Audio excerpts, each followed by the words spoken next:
ہمیں معمولی تکلیف ہو تو ہمارے معمولات عبادت خراب ہو جاتے ہیں، اور بہت سارے لوگ پکے نمازی بھی نمازیں ترک کر دیتے ہیں کہ آج ہم ایک لمبی مسافت سے پلٹے ہیں، آج ہم انتہائی تھکن سے چور ہیں، آج اس بیماری میں مبتلا ہیں، آج مہمانوں کی مصروفیات اتنی زیادہ تھیں۔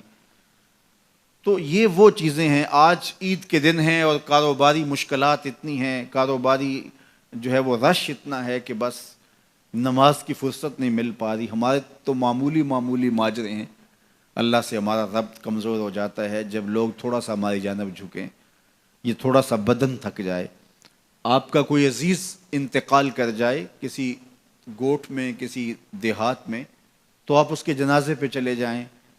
انتظام و انصرام ایسے مواقع پہ اتنے نہیں ہوتے، تو 2 گھنٹے گرمی میں بیٹھنا پڑ گیا، پھر اس کے بعد آپ جنازے میں گئے۔ بہت سارے لوگ جنازے سے واپس آ جاتے ہیں، آگے ہمت نہیں ہوتی، چلو ہمت کر کے قبرستان میں چلے گئے، تدفین میں شامل ہوئے۔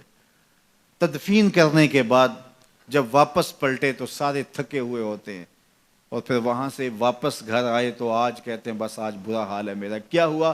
آج ایک جنازے میں شرکت کی ہے۔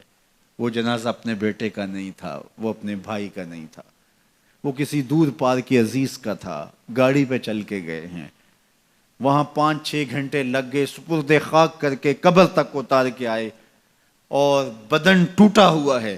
یار ایک جنازہ سپرد خاک کر کے آئے ہو، تمہارا بدن ٹوٹا ہے، مجھے بتاؤ جو میدان سے 71 لاشیں کندھوں پہ اکیلا اٹھا کے لایا ہے، اس حسین ابن علی کا عالم کیا ہوگا؟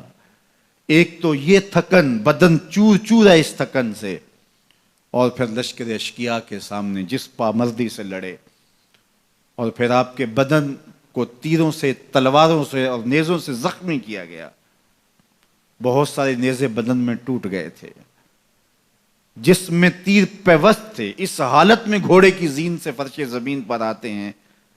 حسین ابن علی کی استقامت دیکھیے، رب سے ربط اور تعلق کا ماجرا دیکھیے۔ وقت نماز کا ہوا تو حسین نے سجدہ قضا نہیں ہونے دیا۔